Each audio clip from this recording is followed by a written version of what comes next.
Está entrando no ar. Debate 93.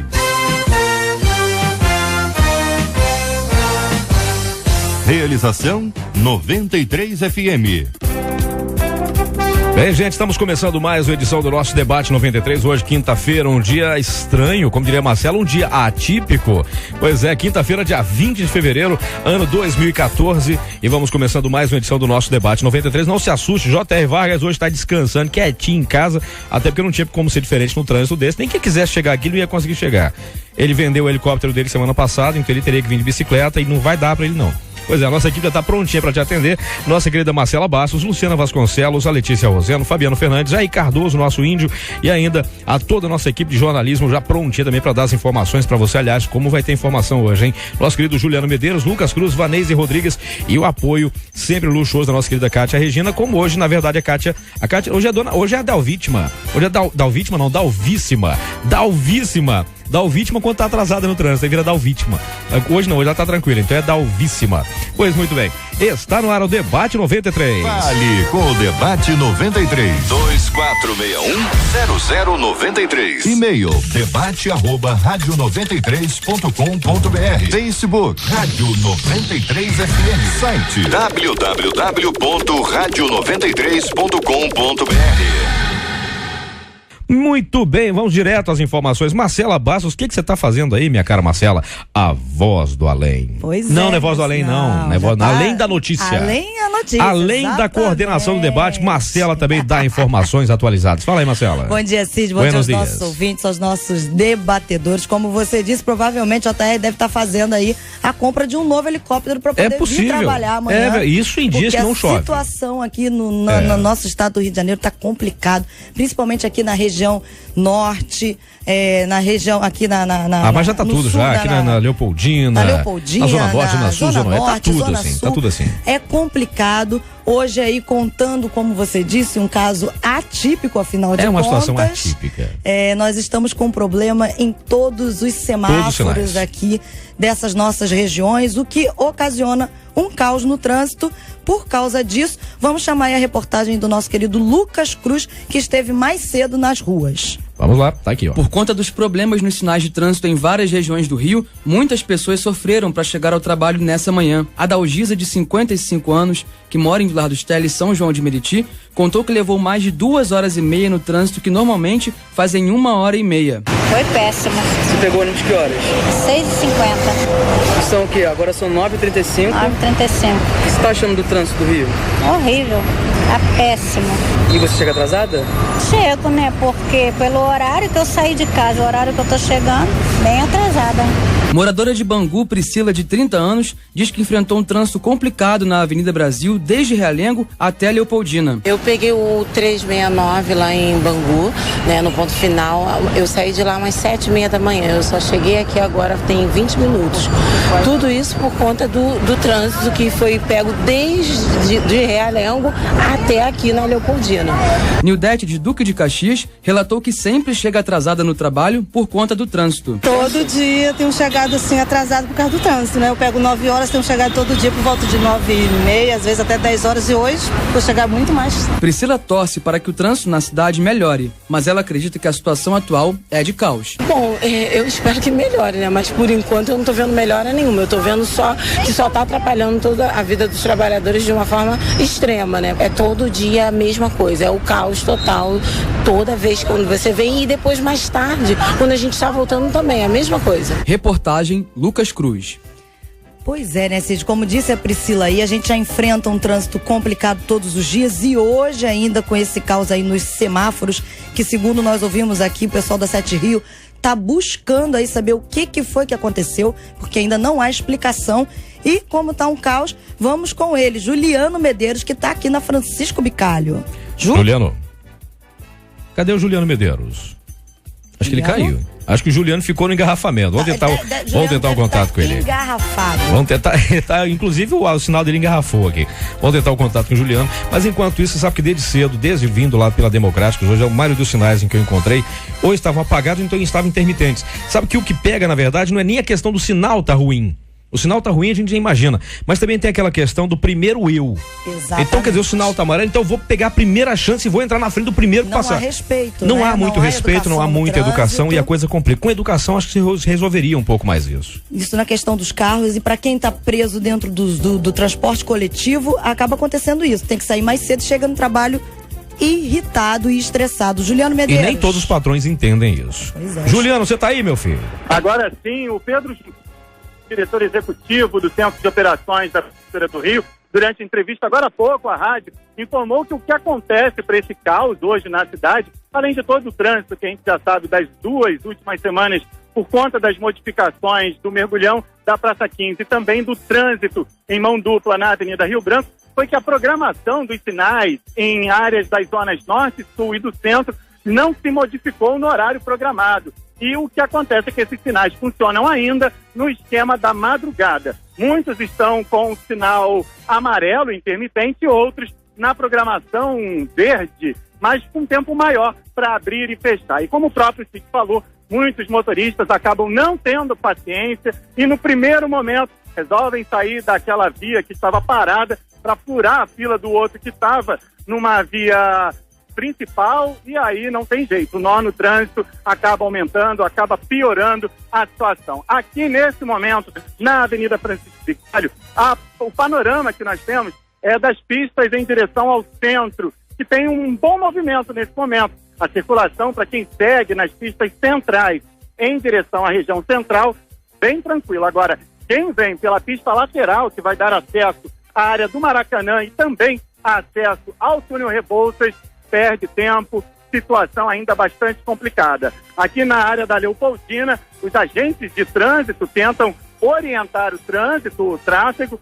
os sinais não funcionam e o que a gente vê é uma correria de quem chega descendo dos ônibus para fazer a baldeação. Aqui é um ponto importante de quem vem da Baixada Fluminense e também da região dos bairros da Zona Oeste para pegar os ônibus para a Zona Sul. E o que a gente vê aqui é a gente correndo a todo momento pela passarela para tentar chegar lá do lado onde saem os ônibus da Zona Sul. Isso mostra o quanto as pessoas estão atrasadas e buscam correr contra o tempo para chegar ao trabalho. Mas a gente tem outras informações de trânsito nas principais vias da cidade que dão acesso aqui à região central. Quem tem essas informações é a repórter Vanese Rodrigues. Bom dia, Vanese. Bom dia, Juliano. Nesse momento, um carro capotou na Avenida Maracanã, no sentido Usina, na altura da Rua Mata Machado. O trânsito segue intenso.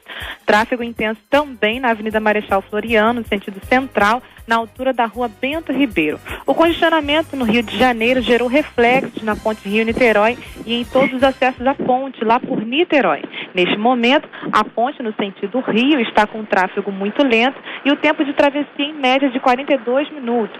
A Avenida Brasil com congestionamento entre Irajá e Ramos no sentido centro, depois segue lento até a altura do Into. Na linha vermelha, retenção entre Duque de Caxias até a Leopoldina. O panorama é o mesmo na Rua Bulhões Maciel, entre Vigário Geral e a Avenida Brasil. Rodovia Washington Luiz segue com lentidão entre Gramacho e Avenida Brasil. Há reflexos também na Dutra. Avenida Baronesa de Mesquita com lentidão na altura da estação de Edson Passos no sentido Mesquita. No centro de Nilópolis, o motorista encontra movimentação ruim na estrada Getúlio Vargas e na Getúlio de Moura. É com você, Cid Gonçalves. Obrigado, Vanese. Obrigado, nossa equipe de jornalismo pronta e sempre atenta para trazer a melhor informação sobre como a pessoa faz para chegar. Inclusive alguns debatedores que ainda não chegaram, né, Marcelo? Cid, isso que eu ia falar aqui, vamos ressaltar, nós temos 2 debatedores que conseguiram vencer o trânsito do Rio de Janeiro. E não vieram de helicóptero. É como se tivessem usado a unção de Moisés, o mar se abriu e eles chegaram. Continuamos orando pelos nossos outros 2 debatedores que estão a caminho, mas eu quero ressaltar aqui uma coisa.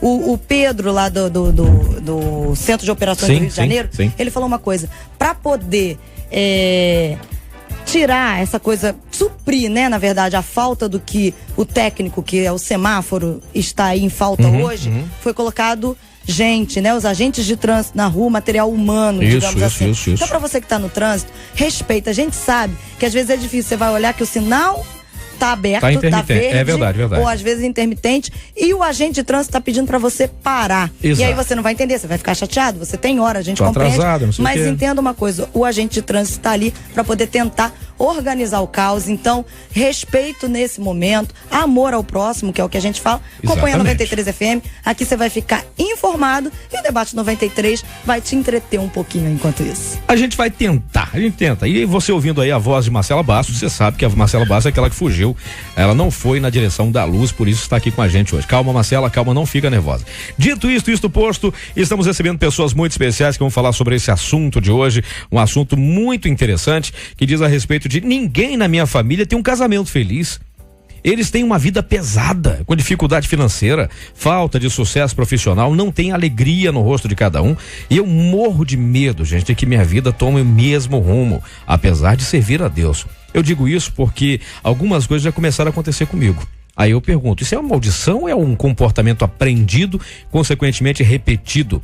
No caso de maldição, como vou quebrar isso? Já, se for comportamento, que atitudes são necessárias para que isso não se repita? Ou para que não repita os mesmos erros? E já que estamos falando em maldição, existe ou não a maldição hereditária? Ninguém na minha família tem um casamento feliz. Foi o destaque do nosso querido reverendo Lael de Alcântara, da Igreja Presbiteriana de Bangu. Bom dia, meu caro reverendo, seja muito bem-vindo. Parabéns por ter conseguido chegar, mesmo não tendo um helicóptero, mas chegou. Bom dia, querido. Bom dia, seja com a graça de Deus, nós chegamos a qualquer lugar. Amém. Basta que essa graça continue nos acompanhando, nos guiando, ainda que a tempestade venha, nós sabemos que chegaremos sempre no porto seguro. Amém. É um prazer, uma alegria muito grande estar de volta e esperamos em Deus que você, amado ouvinte, possa ser edificado pela palavra do Senhor, palavra da qual nós reconhecemos ser a nossa única via de regra de fé e prática. JR, você que está ouvindo o nosso abraço, Deus o abençoe. Cid, essa questão, ninguém da minha família tem um casamento feliz. Qual é o conceito de felicidade?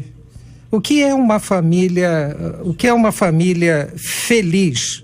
Porque muitas vezes as pessoas colocam esse mito da felicidade por ter bens materiais, por ser uma pessoa abastada, por ter dinheiro, acha que isso traz felicidade. Enquanto que a felicidade, ela não está voltada para as coisas materiais. Assim eu entendo. Porque uma família feliz tem problemas, tem dificuldades, passa por privações, passa por provações na sua vida, mas isso não tira a felicidade da família. Muito pelo contrário, nós somos capazes de observar e de ver que diante das provações, há muitas famílias que veem a manifestação da glória de Deus, do poder de Deus agindo e coisas tremendas, maravilhosas. O que está faltando para que a família possa ser feliz é confiar em Deus, é voltar o seu coração para Deus, porque a nossa felicidade, a alegria da vida está no nosso Deus, não em coisas perecíveis que com o tempo elas acabam, coisas perecíveis que com o tempo passam, são efêmeras. Então a nossa felicidade e felicidade real, ela está em Deus. Deus sustenta a família, Deus ampara a família, Deus abençoa a família. Então não está em coisas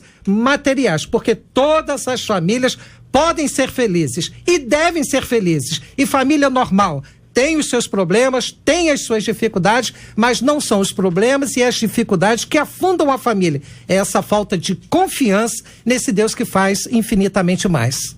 Muito bem, essas foram as palavras iniciais a respeito do assunto. Aliás, o que continua nesse mesmo destaque: ninguém da minha família tem um casamento feliz. Aqui, entre nós, a missionária Mara Ferreira, da Assembleia de Deus lá do Corcundinha, também aqui com a gente hoje, nos dando a alegria da sua presença. Obrigado por ter conseguido chegar também, trazendo o charme à nossa mesa aqui. O que dizer disso, missionária? Bom dia, seja bem-vinda.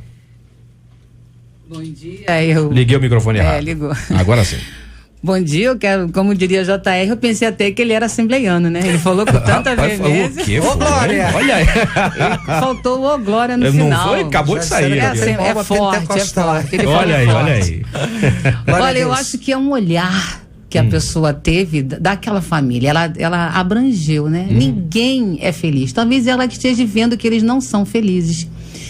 Será que de certa forma alguém não se acha feliz naquelas infelicidades que ele tem naquele dia a dia? Porque como a felicidade não é algo permanente, nós buscamos diariamente, talvez no dia que ela viu eles não estavam felizes. À tarde eles estavam todos abraçados tomando um cafezinho na mesa, né? Como nós buscamos felicidade diária, eu tenho certeza que se o Senhor entrar nessa casa, na esposa, no filho, o casamento vai ser feliz com certeza. A princípio pode ser apenas o ponto do observador dizendo isso. Quer dizer, ninguém na minha família tem um casamento feliz. Eu penso Mas será que que dentro daquela dificuldade eles não são felizes vivendo daquele jeito? Não é? Eu penso assim, porque se você, como disse aqui o nosso assembleiano presbiteriano... Ok, ó glória. Amém. Aleluia. Receba. Aleluia, né? Amém. Como ele disse gostou ele. bastante. Ela diz que ninguém é feliz, é muito longe. É muito longe. Porque, e quando a gente pensa que é uma família, são mais do que o casal, não é?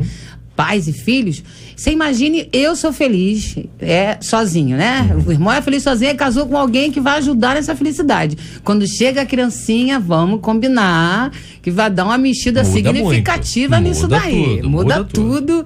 Quando eu tô lá na igreja, a irmã fica falando, olha, até agora o senhor não me deu um filho e vai dando graças a Deus, minha filha. Vai dando graças a Deus. A pessoa não tá nem pronto para isso. Não tá pronto para receber aquela outra pessoa que vai criar. Eu disse para alguém ontem assim, ligou para mim que acabou de ter a criança, e eu falei para ela, sua vida mudou bastante, mudou de 90 graus, a vida muda quando uma criança nasce. Eu falei que responsabilidade que Deus colocou sobre você de criar um ser humano.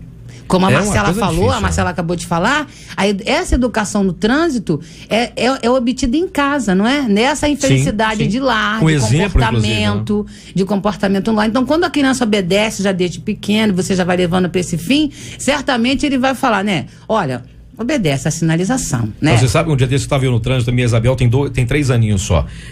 Passou um cara, mas eu tava parando no sinal, o cara começou a buzinar atrás de mim, eu me afastei um pouquinho, me adiantei um pouquinho para ele passar. Ele passou, mas raspando. Eu falei, mas que cara nojento. A Isabel falou, papai, você falou nojento, isso é feio. Que isso? Você tem que aprender isso. Na verdade, o filho vai aprender com o exemplo dos pais. Uma situação dessa de trânsito, em que um quer levar vantagem porque quer chegar antes, vai acabar batendo. E nesse bater não vai dar o glória, né, reverendo? Não, com certeza. Não rola um glória nesse negócio aí não, né? Na realidade, são esses momentos que nós revelamos quem de fato nós somos. E, obviamente, os nossos filhos que estão do nosso lado estão olhando o nosso exemplo, estão olhando as nossas atitudes. Eu creio que o pai pode ser uma fonte de saúde para o filho, como também uma fonte de enfermidade, se ele não observar as suas atitudes, que são as atitudes negativas, são muito mais captadas do que as atitudes positivas. Por isso nós devemos ter mais atitudes positivas do que negativas. Entendo. E na hora que não conseguimos mostrar a positiva, a filhinha de 3 anos vem, fala, papai, você falou nojento, isso é feio. Você falou, você tá vendo? Ainda bem que eu tenho você como sinalização. Eu dei um beijo nela na hora ali, meu Deus do céu. Tá na linha pra falar com a gente também, ele não conseguiu chegar aqui, não conseguiu o helicóptero dele, mas ele também tá na linha pra falar com a gente. Meu querido amigo pastor Sil Farney, do qual eu ia dizer o nome dele no ar, mas eu não vou dizer, vou chamá-lo apenas de Sil Farney, que é o nome dele na verdade. Meu querido amigo pastor Sil Farney, que é da igreja Comunidade Evangélica de Mesquita. Hoje ele deixou o Aleph no volante, aliás, é uma temeridade deixar o Aleph no volante, porque o Aleph me parece que ele queria ser piloto de Fórmula 1, mas meu querido pastor Sil Farney tá de carona hoje. Meu caro Sil Farney, bom dia, reverendo. Bom dia, filho. Tudo bom, meu amigo? Eu tô bem, eu tô preocupado com você aí na carona aí com o Aleph. Não, o motorista é bom, é tranquilo. Ele é bom, né? Aprendeu com o pai? Isso, tá falando de meu Deus agora aí, o pastor acabou de falar, o reverendo. Né? Tudo bem. Eu acharia mais tranquilo se ele tivesse aprendido com a missionária Patrícia, com a pastora Patrícia, mas tudo bem. Mas diga aí, amigão, ninguém na minha família tem um casamento feliz, e num trânsito desse dá pra ter um casamento feliz, carro e trânsito. Como é que funciona esse negócio aí, meu caro? Então, o pastor acabou de falar, a felicidade genuína não depende de circunstâncias nem de materialidade, né? O apóstolo Paulo falou, nós podemos ser sempre contentes, no conceito da palavra ter conteúdo, né? Quando a felicidade depende de circunstâncias, no trânsito como esse, eu ficar infeliz, né? Chateado você fica, aborrecido você fica, mas a felicidade não pode depender de circunstâncias. Assim como nas famílias também. Pegando a palavra que a missionária disse antes também aí, e você falou até brincando com o Alex, é verdade que os pais têm que dar um bom modelo. Eu me atenho muito a um texto de Eclesiastes 3,15, que diz, o que é já foi, o que há de ser também já foi, e Deus investigará o passado. Então, na verdade, os modelos, eles são copiados pelas crianças, né? A criança é 100% repetição. Enquanto nossa cognição está sendo formada, as primeiras sinapses nossas, as primeiras conexões neuronais, são baseadas praticamente em repetição. A criança vai repetir o que ela vê. Então, eu acho que muito da infelicidade que essa geração vive é repetição. É cópia, é modelo mal formulado. Quando o provérbio diz, ensina o menino no caminho que deve andar, e quando crescer não se desviará dele, essa verdade é uma verdade axiomática, é inegociável, né? Porque, interessante, Cid, que pela ciência é fato que até 12 anos de idade, as conexões que nós temos, as sinapses que nós fazemos até 12 anos de idade, elas são irreversíveis, a não ser por um milagre, uma terapia muito exaustiva. Então, quando a criança aprende até 2 anos, é para a vida toda. É o que eu penso, e acho que muito da felicidade, da harmonia do casal, tem a ver com o que se aprendeu sim. Eu acho que a influência das gerações anteriores é uma mera determinista, né? Você pode mudar, tomar decisões diferentes, mas que as influenciam, sem dúvida alguma, influenciam. O bom de tudo é que essa questão da influência, ela pode também mudar uma realidade que a gente tem como, no caso da nossa ouvinte aqui do e-mail, ela tem como isso sendo uma realidade na vida dela e provavelmente vai continuar sendo assim. Por exemplo, ela diz, a minha família tem uma vida pesada, com dificuldade financeira, falta de sucesso profissional, não tem alegria e eu morro de medo de que minha vida fique exatamente assim e eu tome o mesmo rumo apesar de servir a Deus. Ele acaba de chegar, não veio de helicóptero também, veio a pé, me parece que uma bicicleta, mas o pneu furou. Meu querido amigo pastor Antônio de Paula também já chegou, ele vai tomar uma água, tomar um ar e já ele fala aqui. Gente, quanto a essa questão do medo da nossa ouvinte de ter o mesmo destino que a família dela, o mesmo destino que ela acha que a família dela tem. O que dizer sobre isso aí, gente? O que ela faz? A questão é uma só, Cid. Não significa dizer, e nem precisamos reafirmar, que a história da minha família será a minha própria história. Na realidade, a família influencia muito aos filhos. E essa influência, desde o momento que a gente passa a tomar conhecimento dela, ela precisa ser tratada. Porque senão ela é reafirmada dentro de nós. É aquela questão, quando mais reza, mais assombração aparece. Isso é, quanto mais a pessoa foge das situações pelas quais ela está enfrentando na vida dela, se ela foge, ela está reafirmando, é o que a psicologia diz, de reforço negativo. Ela está reforçando essa situação e a tendência dela, como foi dita pelo pastor anterior, ela é capaz de repetir os mesmos erros e as mesmas falhas. Está sujeito à influência da família, mas isso pode ser tratado. Um bom psicoterapeuta pode tratar esta pessoa. Olha, lendo esse que vocês mandaram para mim ontem, perguntando se essa pessoa pode tomar o mesmo rumo, eu acho que o medo é do ouvinte, né? Que é da pessoa que está olhando. Ela está com muito medo. Ela tá com muito medo de que isso aconteça. Eu acho que a infelicidade certamente já chegou nesse casamento, né? E diz assim, até que a morte nos separe. Então a morte entrou no casamento já, né? E está achando infeliz. Precisa, vamos embora reviver isso aí. Reavivar, porque se ficar com esse medo de que vai tomar o mesmo rumo, não existe essa maldição que vai passar porque um é infeliz, o outro você é infeliz, não. Eu vou ser feliz hoje, e para que eu seja feliz hoje no casamento, na minha vida pessoal, eu tenho que buscar isso. A pessoa tem que criar situações, hoje com esse trânsito terrível, já sabemos disso, não é? Se nós somos ficar infelizes por isso, vamos ficar felizes quando? Tem que se adaptar, na verdade, né? Tem que dar um jeito de novas situações. Resolver. Por falar em resolver situações, ele consegue. Meu querido amigo pastor Tony de Paula Júnior, presidente da Assembleia de Deus Missão Vida em Colégio. Lá o pessoal aprende. O colégio tá tranquilo. Meu amigo Cid eu não resisti a isso. Desculpa, amigo. Perdão. Eu sei que essa foi horrível. Foi horrível. Eu sei que essa foi. Não precisava de. Mas você já está perdoado. Eu nem precisava confirmar que é horrível. Tudo bem, meu amigo? Bom dia. Meu amigo Cid Gonçalves, que alegria nós estarmos aqui hoje, abraçando aqui a mesa e a todos os nossos ouvintes. Como é que o senhor vê dessa coisa aqui, dessa novinha dizendo que ninguém na família tem um casamento feliz, todo mundo é complicado, ela tem maior medo de que aconteça, que a vida dela também vira essa bagunça, ou essa falta de um crescimento da família, uma falta de um prosperar nessa família. Não digo prosperar financeiramente, não, dizem prosperar em tudo, na alegria, na saúde, na alegria. Você vê que falta alegria no rosto deles, porque todo mundo tem um casamento infeliz. Na verdade, a felicidade é algo muito subjetivo, né? Como já bem salientou aqui a mesa. Você não tem como julgar a felicidade dos outros de acordo com a sua ótica, não é? Porque aquilo que me faz triste pode fazer o outro alegre, e assim sucessivamente. Na verdade, quando ela questiona e ela faz esse paralelo, que é muito natural entre nós evangélicos, não é? E principalmente nós de linha pentecostal, nós temos a tendência de espiritualizar muita coisa, não é? E principalmente na área do casamento, a gente tem uma tendência natural a ver chifre em cabeça de cavalo. Ou seja, quando ela traz isso para, ou pensa que no caso dela pode ser algum tipo de maldição, na verdade a maldição é o próprio medo dela, é o próprio temor que ela construiu no julgar da felicidade alheia. Ou seja, psicologicamente falando, quando a pessoa ela estabelece um medo nas suas emoções, na verdade este medo acaba gerando maldição. Lembre-se de Jó: o que eu mais temia me aconteceu, foi o que me sobreveio, tá certo? Ou seja, o medo funciona como um atrativo e um fator negativo sobre a minha vida. Então, quando eu temo algo muito, eu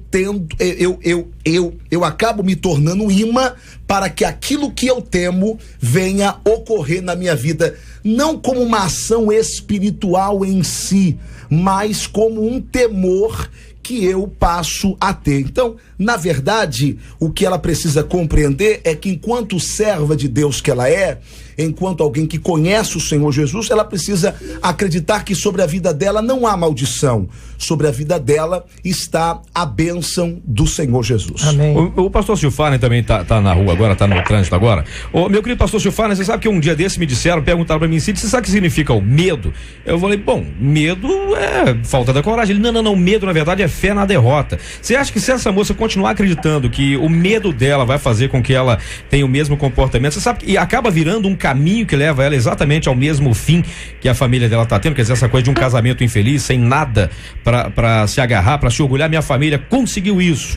Você acha que o medo dela pode acabar levando eles, como o pastor Tony falou, que o medo acaba sendo um atrativo para que as coisas aconteçam, quer dizer, atraindo esse tipo de situação para a vida dela, paralisa ela?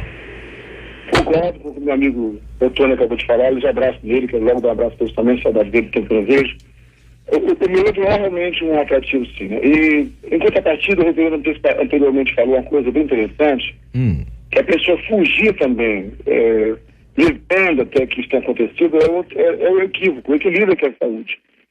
Quando Jesus falou em João 8,32, conhecereis a verdade, e a verdade vos libertará, é muito mais amplo do que pode parecer. Quando você é a verdade de mim mesmo, também me liberta. Saber onde eu vi, você vê que a Bíblia está repleta de genealogias, tem muito a ver com você conhecer a tua origem, a tua história, né? Mas conhecer a tua história não para se prender por medo, mas para que você saiba quais são as probabilidades, as possibilidades, tanto de tentações espirituais, ou de tendências emocionais, ou de hábitos indesejáveis. Você conhecendo é mais fácil você evitar. Porém, o conhecer não pode gerar medo em você. Na verdade, o amor lança fora todo medo, né? Esse é o princípio bíblico forte para enfrentar qualquer medo que leva a pessoa a acreditar numa maldição. E, dizendo mais uma vez o que o Tony disse, eu concordo plenamente, o conceito de maldição, na minha concepção, é muito mais a ausência da bênção mesmo. Então, alguém que vive sob medo está em maldição mesmo, só maldição. Aí sim pode ser hereditário, ou atual, qualquer medo amaldiçoa o coração da pessoa realmente. Silfarne, é o Otone. Há uma questão também, você vê isso na Bíblia, na história de Elias. O que levou Elias para a caverna não foi Jezabel. O que levou Elias foi o medo. Ele projetou o fracasso de outros profetas que ele achou que ela matou, que ela morreu, que ela assassinou, tá certo? Ou seja, ele projetou o fracasso desses profetas sobre ele.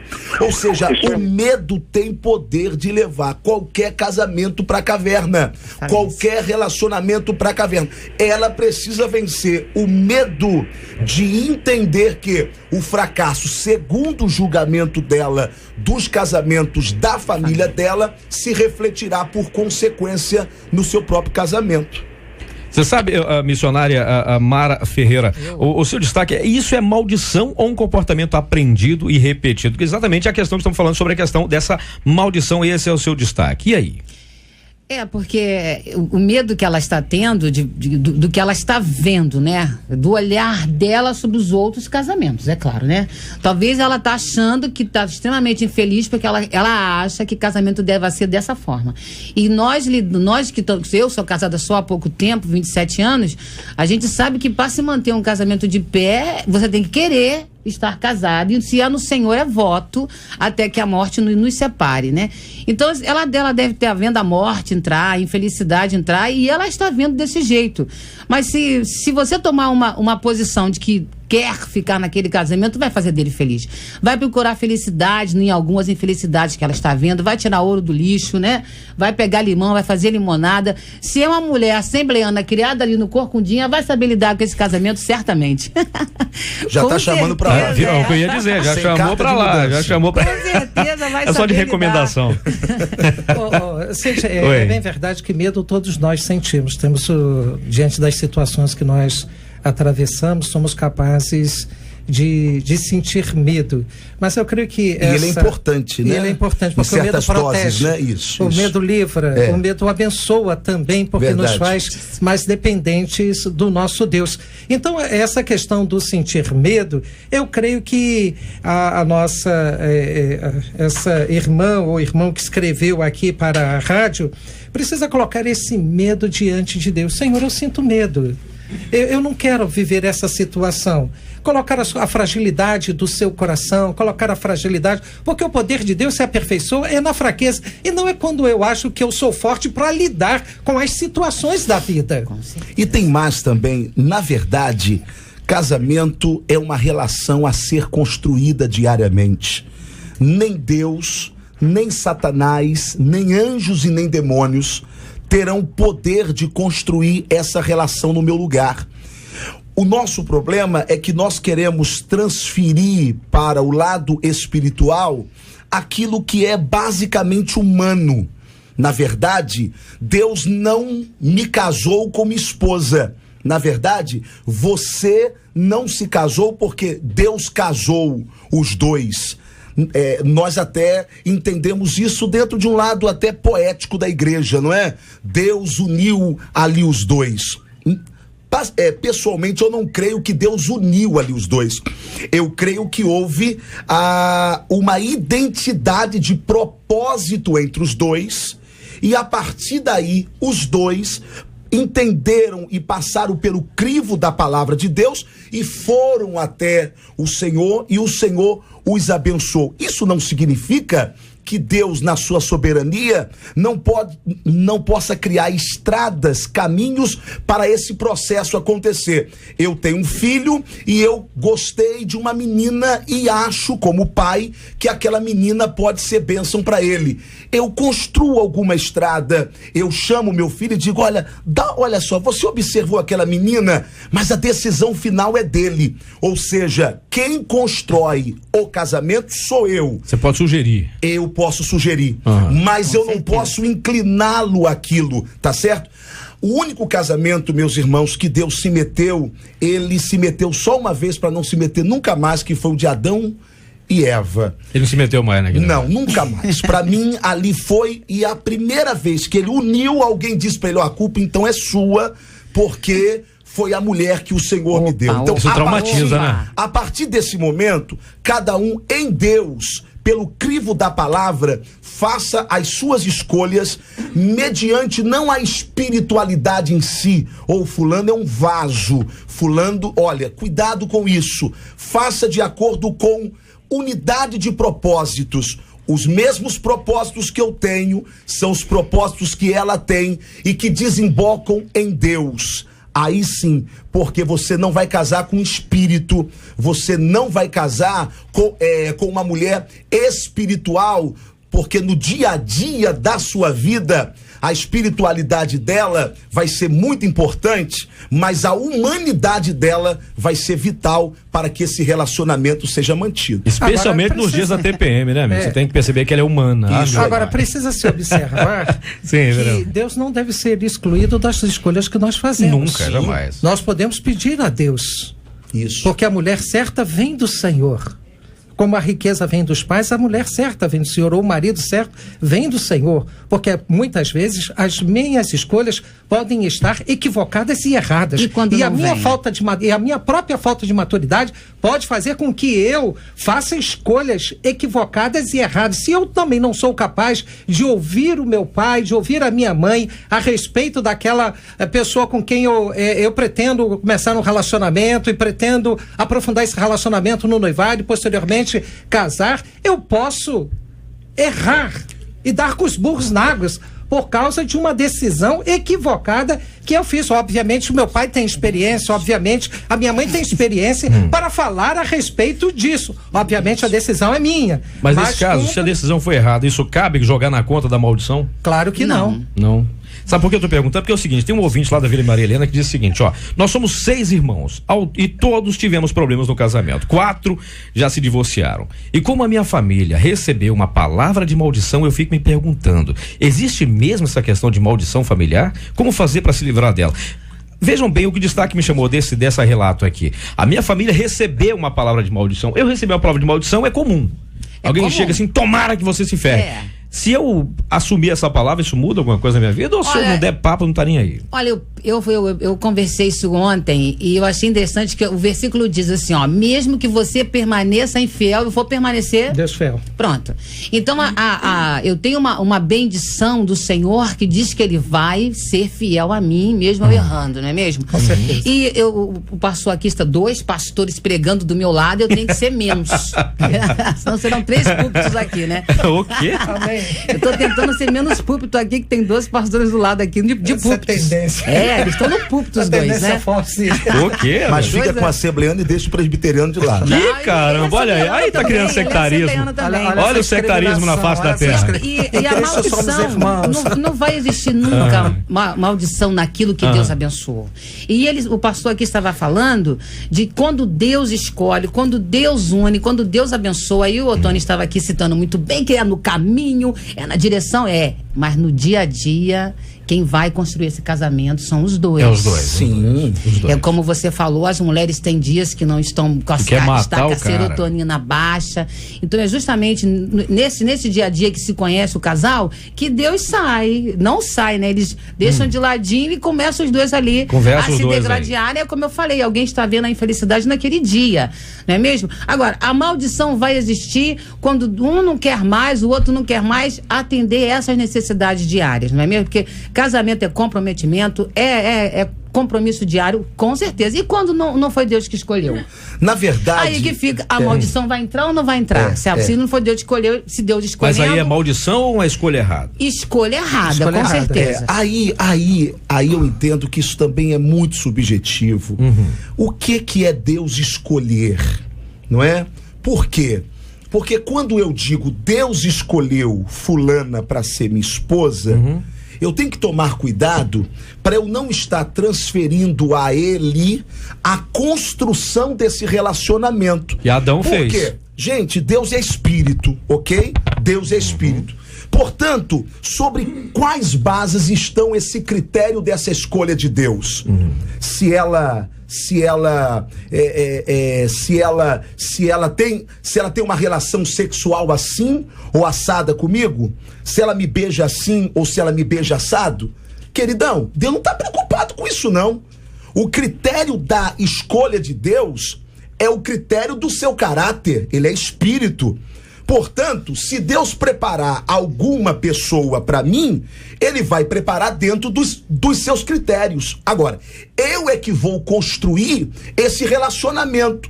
É eu que vou construir a qualidade desse beijo, a qualidade sexual. Sou eu que vou construir esse relacionamento no dia a dia. E não Deus, ok? Então, como eu posso entender que Deus escolheu alguém para minha vida? Eu entendo que Deus escolheu alguém para minha vida quando esta minha escolha parte da palavra. E não que Deus predestinou alguém para minha vida. Tá certo? Existem muitas moças com quem o rapaz pode se casar, certo? Então ele vai pro crivo da palavra de Deus e faz a sua escolha. A partir daí eu entendo que Deus escolheu alguém para alguém. Agora, Deus, na minha opinião, não tem uma predestinação de relacionamento. Porque se Deus tiver uma predestinação de relacionamento, ele se torna também culpado no fracasso desse casamento. Forte essa palavra. Forte essa palavra, forte. Elas foi forte. Forte, mas olha, vai direto na ferida também. Apesar dele falar com bastante veemência, né? Pode respirar agora um pouquinho. Ele é assim mesmo, tranquilo. Eu conheço. Ele respira bem, não é gordo, não.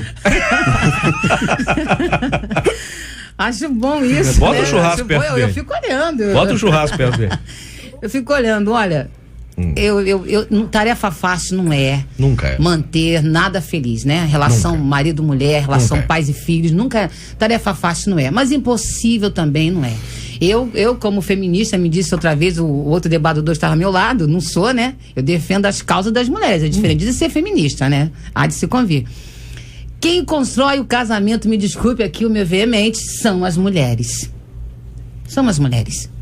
Então, é a mulher que tem a maior paciência, apesar de todos disserem que elas são impacientes. É a mulher que no dia a dia constrói o lar. Porque hoje as mulheres trabalham. E nem todas trabalham. Estou falando com muitas que estão em casa agora ouvindo esse debate. Mas a maioria das mulheres estão dentro de casa, construindo o dia a dia daquela família. E também nota-se que são elas que vão mais às igrejas. Por quê? Porque elas têm mais tempo de estarem mais próximas ao tempo, de conhecer algumas irmãs. Então, o pastor está aqui falando que vai dar essa causa a Deus, mas se Deus não escolhe, vamos combinar, hein? Vai dar bem errado. Eu tenho certeza que estamos falando agora com noivas que estão ouvindo. Minha querida, se você continuar pedindo a Deus para te dar um bom relacionamento, ela vai te dar sim. Eu, infelizmente, não tenho mais filhos solteiros. Eu tô ali com um que já tá noivo de uma nora abençoada que eu tenho. Eu creio sim que Deus preparou a Camila para ele. Foi baseado no mapa, como ele falou, no mapa da palavra. A senhora acredita, então, de que não existiria uma outra menina a não ser a Camila? Nesse momento, não. Plenamente. Nesse momento, eu concordo plenamente. De que Deus predestinou a Camila para... Okay. Não digo que predestinou, mas nesse momento ela preparou. Destinou. Bem, aí a palavra é sua. Ela preparou a Camila para estar ao lado e eu tenho certeza como preparou a sua também. Ok. Silfarney, conseguiu chegar, meu caro amigo? Rapaz, mais ou menos. Mais ou menos? Você tá mais ou menos chegando. E aí, meu amigo? É isso aí, cara. Eu vi ouvindo o restante da conversa sobre essa questão da escolha, que é algo muito polêmico, ainda mais estamos com dois assembleanos, um jurismo assembleano e um calvinista junto na mesa, é pra te pregar filho. Mas, rapaz, olha aí. Tô brincando. Na verdade, é difícil definir isso, se Deus escolhe, honestamente falando. Tô sendo bem sincero, tá? Se Deus escolhe, a pessoa escolhe. Acho que isso é um misto, muitas vezes. Eu penso assim, seja Deus escolhendo, seja você escolhendo, você tem que ser responsável pelas suas decisões. A escolha é sempre sua. Você tem que ser responsável. Eu digo, responsável. Ainda que Deus tenha escolhido para você é responsável de cuidar pela escolha que Deus fez. Se você escolheu, você é responsável pela escolha que você fez. Eu acho que a gente não pode, o que a gente tem que evitar, e é isso, eu entendo que todos os pastores pensam isso, possa ser a pessoa calvinista ou arminiano, que o ser humano tem que ser responsável pelas decisões que ele toma também. A gente não pode colocar na conta de Deus tudo que é decisão, como Deus escolheu para mim, então eu posso fazer o que eu quiser do meu casamento que Deus escolheu. Eu acho que a gente tem que ser responsável. O que está vendo hoje, a gente tem percebido, até quando o reverendo falava sobre felicidade, achei muito legal aquela palavra no começo, as pessoas hoje querem uma vida onde a culpa esteja sempre do lado de fora, né? Se eu puder ter um demônio, uma maldição, uma escolha divina, eu culpo sempre quem está fora. Então, acho que o conceito de responsabilidade tem que ser enfatizado, isso é uma das coisas mais lindas do Evangelho. Uma das coisas mais belas é que o Evangelho trabalha muito o conceito de responsabilidade. Nada gera mais responsabilidade no ser humano do que a graça. Saber que Deus te amou incondicionalmente, Deus te amou gratuitamente, e você é responsável por zelar por esse amor agora. Então, para fechar aqui, eu penso que muitos casamentos que hoje sofrem, independente, eu não vou realmente entrar no mérito da questão, se a pessoa escolheu, Deus escolheu, é que nós não somos responsáveis pelas decisões que tomamos depois. Não cuidamos do casamento, não cuidamos da família, não assumimos nossos papéis dentro de casa, terceirizamos a infância, nós colocamos sobre o professor da escola dominical, sobre a escola que o filho estuda, sobre o pastor, sobre os demônios, sobre os anjos, sobre Deus a responsabilidade. E há papéis que Deus não vai nunca arrancar de nós, né? Não, sim. Desculpe. Ezequiel, capítulo 18, fala que a responsabilidade, ela é pessoal. Quando Deus me chamou para ser pastor, não foi a minha vontade. Eu nunca imaginei ser pastor. Mas eu creio que estava dentro dos propósitos divinos eu ser pastor. E eu dou graças a Deus, porque um dia Ele me chamou e eu senti a força desse chamado do qual eu não resisti.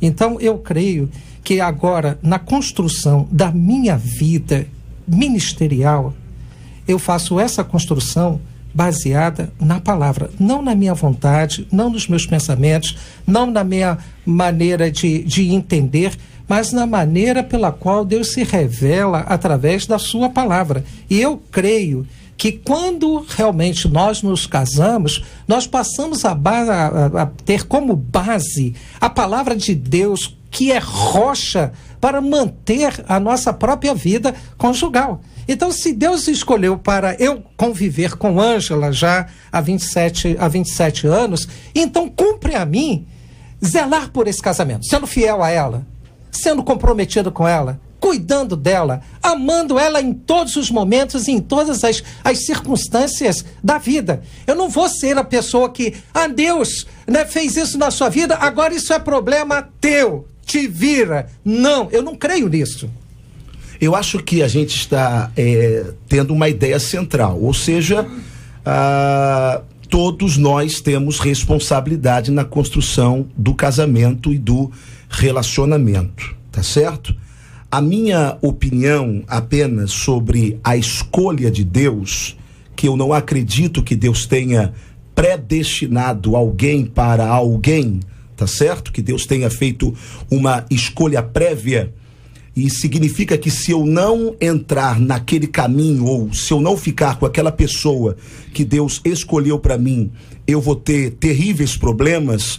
Eu entendo que a palavra de Deus é o nosso crivo para a construção para a decisão de qualquer escolha e para a construção de qualquer relacionamento. Porque senão alguém agora que está se sentindo mal casado, ou que fez uma escolha pessoal ruim e que não soube construir a partir dessa escolha ruim o seu relacionamento, poderá dizer, eu dei o azar porque na verdade eu casei com alguém que Deus não escolheu para minha vida. Na verdade, eu entendo que poeticamente falando, não é? É até bonito nós falarmos, Deus escolheu fulano para fulano.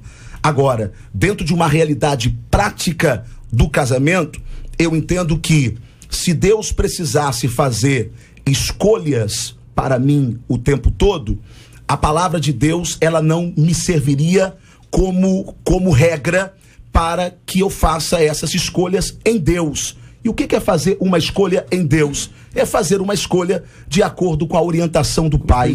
E a partir daí, você pode entender que essa escolha veio de Deus. A questão também, Cid, é o seguinte, você pode ter escolhido errado, mas não significa dizer que aquele erro pelo qual você está, Deus não possa consertar, porque o nosso Deus de bondade e misericórdia, Ele pode entrar em providência e consertar. Eu conheci um caso, sim, de uma mulher que disse assim, pastor, o senhor está dizendo que eu devo ser fiel ao meu marido? O senhor está falando isso porque o senhor não conhece o meu marido. O meu marido é um alcoólatra, o meu marido usa drogas, o meu marido chega que nem um bêbado, que nem um porco, vomita aqui dentro de casa, né? Ele bate nos meus filhos, ele me bate, ele gasta o dinheiro com mulheres na rua. O senhor está dizendo que eu devo ser fiel a esse homem? Não, minha irmã, não estou dizendo que você deve ser fiel. A Bíblia diz que você deve ser fiel. e o Espírito Santo, quando ela saiu aborrecida, zangada, tocou no coração dela e transformou a vida dela. Aquele homem, encurtando aqui a história, que era esse homem sem escrúpulo nenhum, se tornou um marido que a esposa diz assim: eu tenho o melhor homem do mundo. Deus pode fazer isso? Pode.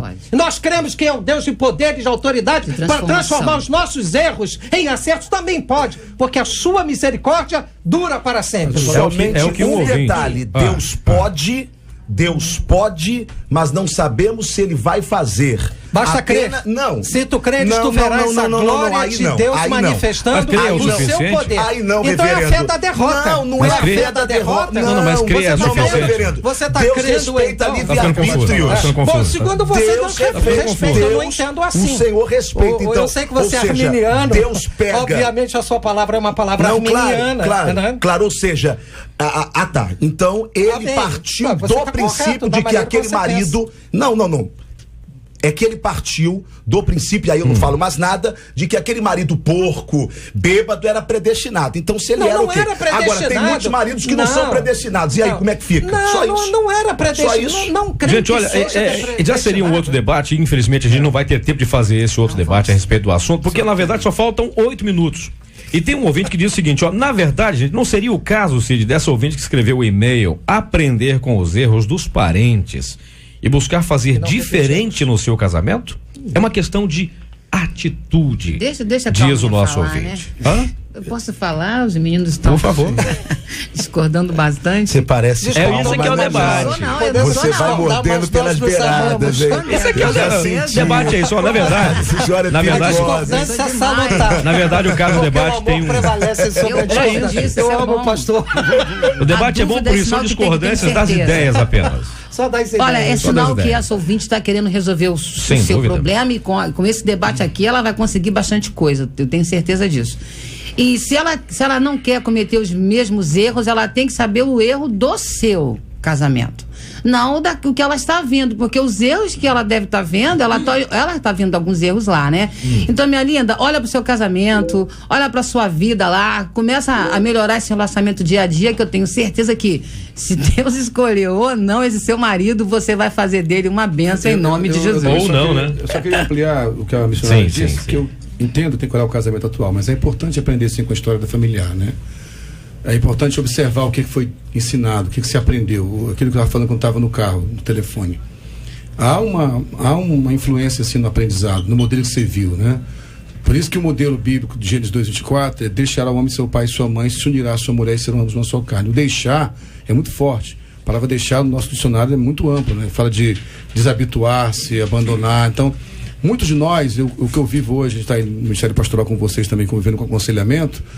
Muitos conflitos conjugais que eu vejo, missionária, têm sido de casais que infelizmente não deixaram a casa dos pais. Não estou falando da casa física não, do prédio não. São maridos que querem repetir na esposa o modelo da mãe, esposa que repete no marido o modelo do pai. Independência emocional. Não deixam a casa dos pais. Então, assim, uma coisa importante, só para fechar isso aqui, sim, tem que olhar o casamento atual, lógico. Você não pode ficar preso no passado. Mas é importante aprender com o que foi ensinado. Observar o que me passaram de legado que não foi bom. O que me disseram aqui que não foi saudável? Quando você falou, Tony, no rádio, estava ouvindo a questão do Elias, né? Muito forte, quando o Elias fala assim, eu quero morrer que eu não sou melhor do que meus pais. Havia uma sentença na cabeça dele. Isso. O limite era que os pais deles alcançaram. Então, há uma geração que tem medo de ser maior do que a geração anterior. Então, é importante observar, sim, mas não para ficar preso. Observar para dizer onde foi, o que me ensinaram, o que me disseram, porque a gente aprende, missionário, a gente aprende com o que os pais falam, com o que os pais se comportam. Hoje a gente vive, aí eu vou entrar na outra polêmica, não vai dar para caber aqui agora, né? Quase que uma imperialidade da homossexualidade, que muitas vezes é causada também por modelos errados dentro de casa, por papéis invertidos. Então, observar não para ficar preso, observar para dizer o que isso mostrou para mim, isso não é bom para mim, agora eu vou adaptar para cá, porque o meu cônjuge vem de outro legado familiar, que ele vai ter o que ele aprendeu também lá, e vamos negociar isso aí. Então, trabalhar hoje, mas sem esquecer o que passou para aprender com isso, né? Tá certo. Bem, gente, são 11h55. Presta atenção nisso aqui. As notícias mais importantes da manhã no Debate 93. Começa hoje o julgamento do Major Edson Santos e de outros 24 policiais militares. Eles são acusados de participar da tortura e do sumiço do pedreiro Amarildo de Souza, na Rocinha, em julho do ano passado. Eles respondem pelos crimes de tortura, ocultação de cadáver, fraude processual e formação de quadrilha. A audiência está marcada para as 2h da tarde. A polícia prendeu o homem acusado de espancar até a morte o próprio filho, de apenas 8 anos. Segundo as investigações, Alex André Soeiro, de 34 anos, teria agredido o filho na última segunda-feira porque ele não quis cortar o cabelo para ir à escola. A criança chegou a ser levada para o atendimento, mas não resistiu aos ferimentos. Em depoimento, o acusado confessou que agredia o filho porque ele era desobediente. Gente, são coisas que deixam a gente assim, quem tem, né? Deixa a gente cabelo em pé. Essa é a tua misericórdia. Meu caro reverendo Lael e meu querido pastor Silvano, começa o julgamento do Major Edson Santos, aquela situação do Amarildo, que até hoje não apareceu. O que vocês pensam sobre isso, gente? Essa confusão toda, essa falta de informação, uma sujeira jogada por baixo de um tapete. O que vocês acham disso, gente? Olha, ou seja, pelo que a imprensa tem mostrado e tem revelado que estes policiais, não podemos julgar todos os policiais, porque a polícia tem a maioria de pessoas que são muito boas, temos irmãos crentes que estão trabalhando lá também, compromissado com a verdade, com a justiça, mas as evidências são muito fortes de que o oficial e também aqui os policiais estão comprometidos de fato com a morte do Amarildo. Eu entendo, não é, pelas evidências que os meios de comunicação têm mostrado, que de fato eles são culpados. Reverendo Silfarni. Eu acho que isso sinaliza também para uma questão séria no Brasil, que é a falta de punição e falta de investigação séria da polícia, né? Um amigo nosso, também presbiteriano, o pastor Antônio Carlos, da ONG Rio de Paz, que é um amigo de longa data aí, tem batido muito contra a questão da violência e da quantidade de homicídios que não são resolvidos no Brasil. Não há solução das questões, encerram no meio do caminho. Então acho que esse caso deve servir de exemplo de uma investigação científica, justa e íntegra. Porque vai precisar do CSI mesmo, vai precisar do CSI para descobrir para onde foi isso, antes que vai para aquela coisa de acabar o prazo, né? Seja uma questão, o doutor Rivaldo, que é o chefe da divisão de polícia militar de homicídio, ele é amigo particular, obviamente não tenho conversado com ele, é um irmão em Cristo, eu sei que ele é muito sério e com muita responsabilidade tem levado este caso aí com aquela seriedade que, né, a população espera que seja tratado, né? Nós parabenizamos a equipe do doutor Rivaldo pelo trabalho realizado em relação a essa investigação. E tem que ser uma coisa exemplar, porque senão a gente vai esbarrar naquela coisa da impunidade e vai ficar direto. Por falar em impunidade, essa coisa me deixou muito indignado quando eu vi um homem acusado de espancar o filho de 8 anos porque não queria cortar o cabelo para ir para a escola missionária. E pra onde isso vai parar? Ainda diz mais que a criança não resistiu aos ferimentos. Imagine a quantidade de ferimentos que não havia, né, nessa criança para chegar a óbito, né? Infelizmente, temos não só esse pai, como os outros neste momento, que devem estar fazendo a mesma coisa com esses filhos. E para mim, como mãe e vó, me sinto extremamente agredida com essa pessoa, né? Essa infelicidade que ele fez de bater, né, nessa criança, que idade tinha ele tão jovem, ele com 34 anos, um jovem, e vai cortar o cabelo da criança. Olha, eu vou te falar, né? E ainda diz que desobediente. Obediente ele é então o pai, não é mesmo? Muito. Ele é obediente e por isso ele fez isso com o filho. Infelizmente ainda temos que ouvir notícias como essa nos dias atuais. Ainda bem que eu não preciso dar minha opinião. Reverendo Antônio, por favor. Então eu dou no seu lugar. Por favor. O meu desejo é que o Estado, que é o ente público e que tem o direito de fazer justiça, porque nós não somos e não podemos ser, de acordo com a lei, justiceiro, o meu desejo era que o Estado fizesse com ele a mesma coisa que ele fez com o filho, até levá-lo à morte, porque é isso que esse indivíduo merece. Quem quiser se escandalizar, que se escandalize. É a minha opinião, de acordo com a minha visão de que um elemento desse, que fez isso com uma criança, ele não merece viver. E eu não estou dizendo que alguém tem que matá-lo. Eu estou dizendo que bom seria se o Estado fizesse isso. Mas como não faz, nós temos que esperar uma justiça que vai tardar e vai chegar, mas infelizmente não vai trazer nunca na mesma proporção. É lamentável que o pai tenha feito isso, mas a pergunta é: como é que esse pai foi criado? Como que esse pai foi educado para ele ter chegado a uma situação dessa? Agora, se matar é a solução, então nós perdemos a possibilidade de Deus restaurar essa vida. Mas essa é uma pergunta que o neto nunca vai poder responder para os avós. Eu queria muito que Deus não restaurasse, mas como Deus é Deus, e eu não sou, não é? Mas ainda bem que Deus é Deus, né? Deus então, é Deus. ainda bem que Deus restaure, Senhor, porque na minha opinião, o Senhor não deveria restaurar. Ou deixa que a gente... Não, deixa eu lá. Aqui, como bandido diferenciar... Morto não é bandido... Bandido bom não é morto, é o restaurado. Como diferenciar um momento de fraqueza espiritual de um estado de afastamento de Deus? Uma coisa leva a outra?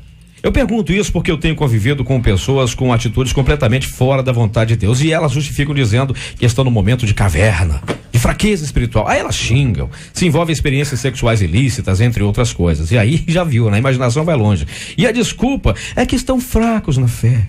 O que de fato é fraqueza espiritual, gente? Qual é a diferença entre alguém que está nesse estágio de outro que nem serve a Deus? Como evitar que a fraqueza nos afaste de Deus? Calma, gente, não é pra hoje não. Calma. Esse e outros assuntos amanhã, a partir das 11 horas da manhã, mais uma edição do nosso Debate 93, é que nós contamos, claro, com a sua audiência, com a sua oração. Obrigado, meu querido pastor Otônio, pela sua presença. Deus o abençoe. Um abraço a todos e lembre-se, vitória não é pra quem quer, vitória é pra quem insiste, vitória é pra quem nunca desiste. Garoto. Reverendo Lael de Alcântara, obrigado pela presença, meu amigo. Deus abençoe.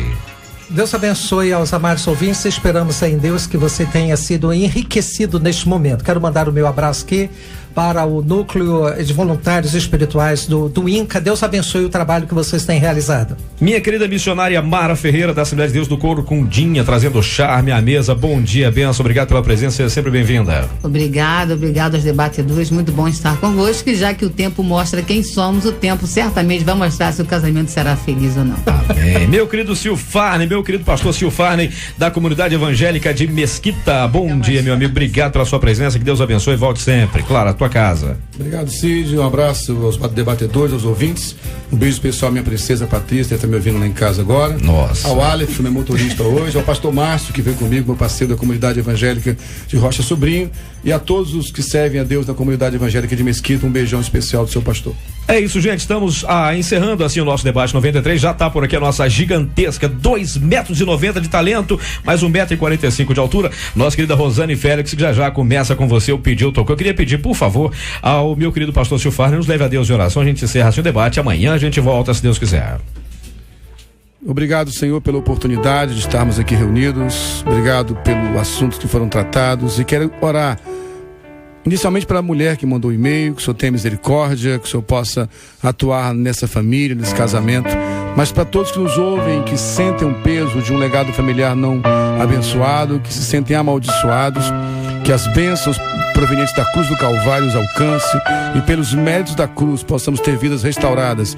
Salva casamentos, restaura famílias, porque nós cremos no poder da restauração da graça do Senhor Jesus Cristo. Abençoamos os nossos ouvintes com toda a bênção da parte de Deus. Em o santo nome de Jesus oramos. Amém. Que Deus te abençoe. Você acabou de ouvir Debate 93.